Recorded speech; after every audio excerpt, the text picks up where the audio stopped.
Subjugation of homosexuals in the United States. Ever since homosexuality was observed, it has brought controversial arguments that have influenced the government's and citizens' response to the topic.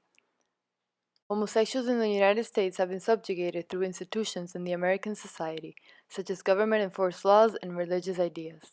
Before the 19th century, homosexuality was recognized by terms which described the practices, but the term homosexuality did not exist until 1800s and was the identity of those who followed homosexual behaviors.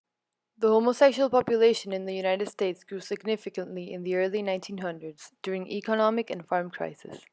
In search of jobs, people were forced to live away from their traditional family structures, many in same-sex settings for long periods, like the military. It is believed that it increased the development of homosexual inclinations. Christian, Jewish, and Hebrew biblical passages describe the acts of homosexuality as sinful and is probably one of the most influential reasons for the opposing perspectives.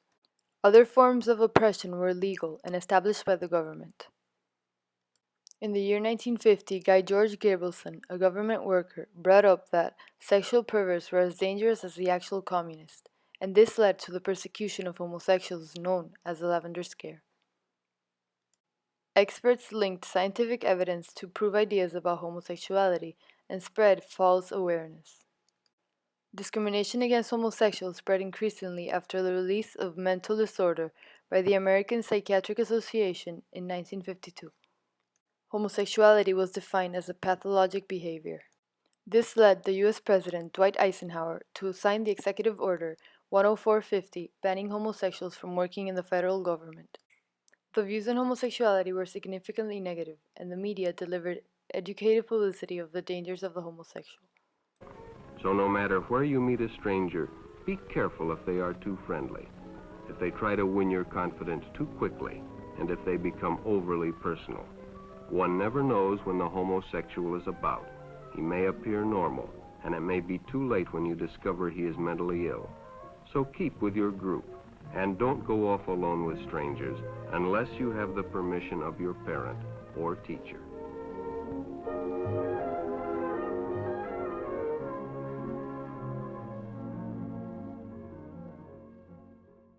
These stereotypes continued to alter the behaviors against homosexuals, like the New York Liquor Authority's prohibition of selling alcohol to homosexuals in bars in 1966. Later on, after the discrimination against personal sexual orientation became less socially acceptable, some legal subjugations still continued to segregate homosexuals. In 1996, the governor of Colorado, Roy Romer, stated that same-sex relationships do not exist, banning the recognition of homosexual marriage. That same year, President Clinton signs the Defense of Marriage Act and defines marriage as a union between a man and a woman, and state is not required to recognize same-sex marriage. So, what was done about this? Some forms of resistance were scientific proofs and others violent riots. Henry Gerber was the first to introduce homosexual protection in the United States in 1924. As a response to the homophobic actions in Germany, he created an institution to protect the rights of homosexuals. It was later closed down because of complaints from his wife.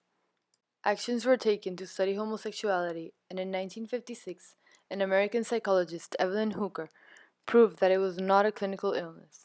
This established facts against the discrimination of homosexuals and abolished many actions taken upon homosexuality being an illness. As previously stated, the New York Liquor Authority prohibited the selling of alcohol to homosexuals, and as an outcome, the homosexual members of the gay rights organization, Matachin, sued the New York Liquor Authority.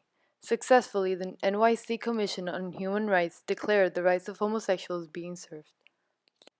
Citizens continued to resist, and 3 years later, in the Stonewall Inn, a gay bar, a series of violent demonstrations against a police raid took place.